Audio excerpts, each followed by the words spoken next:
as an African? Who are we as an African continent? Is our continent defined by the rivers that link our cities together? Is it defined by the hills and the valleys, the deserts and the trees?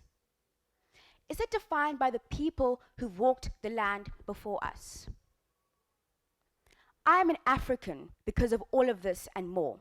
And as an African, I have a vision for Africa. I want to see sustainable development and eradication of poverty within my lifetime. Now I know I share this vision with millions of other people, especially Africans. But my approach towards realizing this vision is very different. In order to fully understand how I think we can attain sustainable development in Africa, we have to look back at our history. I once asked my history teacher, why do we learn history? And she said to me that we learn history so that we can learn from the mistakes of our predecessors. But today, I want to look at what they got right. For hundreds of years, children in African villages were raised not only by their parents, but by the whole village. And this has been passed down somewhat through generations, because when I think of myself and the people who raised me, the list goes far beyond just those who are biologically related to me. Now, we have to approach our problems in Africa the same way an African village raised a child. Thus far, we approach the problems in Africa as individuals governments, as individual countries, and as individual people. In Xhosa culture, there's something called Ubuntu, which translated means the spirit of togetherness.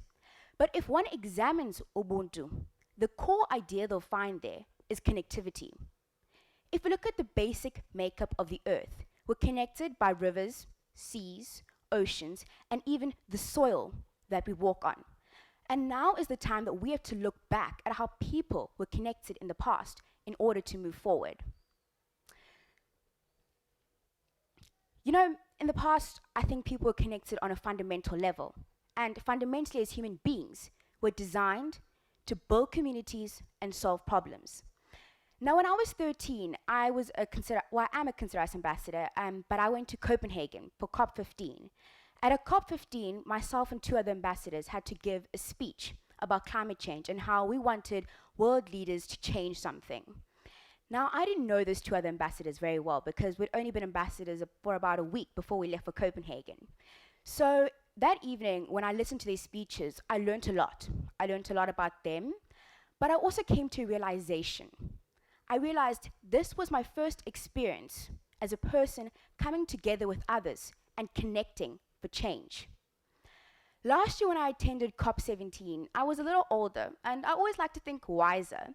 So I noticed something very different at COP17. I noticed that there were so many remarkable initiatives and projects all over the world that were very isolated. And COP17 was an opportunity for everyone to come together and to connect and to spread the message. Because ideas from Cape Town were spreading to Japan, ideas from Japan were spreading to South America, ideas from South America were spreading to Russia. People were connecting. And in Durban, I came to another realization that we had underutilized the power of connectivity in terms of solving our problems. In the 21st century, we are more connected than ever. And this makes it easier for us as the youth to become instrumental in change. However, connectivity goes far beyond just social networking. Connectivity is about people. It's about meeting with people. It's about engaging with people. And often, because meeting people means stepping out of our comfort zone, connectivity is about challenging ourselves. Now, as a teenager, I go to a lot of parties and social gatherings. And last year, I went to a gathering where I didn't know anybody. I had one friend that I was with. And so for most of the night, I was talking to them. And I just realized that I was going to leave a place full of people I didn't know. And I was going to leave not knowing anybody. So I took it upon myself to go and start a conversation with somebody.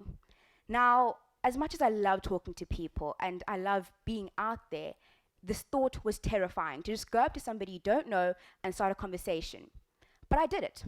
I went, I sat down next to them, and I started talking. And I think they must have thought that I was really ridiculous to do this. But a year and a half later, we're friends. I made a connection.